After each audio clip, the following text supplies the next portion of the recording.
Maybe we were only meant to meet, never meant to be. Meant to meet, but not to be. Some connections feels like they're written in the stars intense, undeniable, and unforgettable. Ours was one of them. Meeting you felt like finding a missing piece I didn't know I was searching for. Like the universe conspired to bring our paths together for a fleeting moment of clarity. But sometimes even the most beautiful beginnings aren't destined for a forever.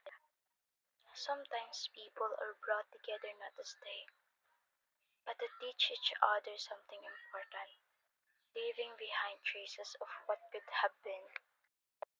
And so here we are, two souls who cross paths only to diverge once again.